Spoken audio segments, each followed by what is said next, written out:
আমাদের দলের ভারপ্রাপ্ত চেয়ারম্যান, আমাদের কোটি কোটি মানুষের সবচেয়ে প্রিয় মানুষ, যিনি দীর্ঘ প্রায় 18 বছর ধরে নির্বাসিত অবস্থায় রয়েছেন বিদেশে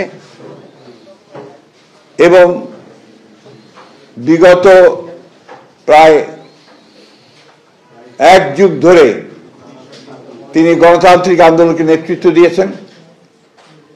এবং আমাদের দলকে নেতৃত্ব দিয়েছেন এবং আমাদের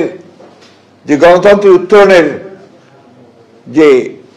ছাত্র গণ অভ্যুত্থানের নেতৃত্ব দিয়ে আমাদেরকে সাফল্যের দ্বার প্রান্তে পৌঁছে দিয়েছেন। আমাদের সেই সংগ্রামী নেতা,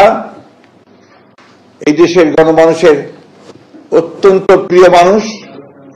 জনাব তারেক রহমান, আমাদের দলের ভারপ্রাপ্ত চেয়ারম্যান, তিনি আগামী 25শে ডিসেম্বর, আমি আবার রিপিট করছি যে আগামী 25শে ডিসেম্বর তিনি ঢাকার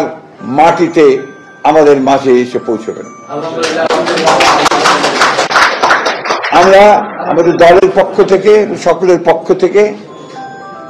আমরা তার এই আগমনকে শুধু স্বাগত নয়,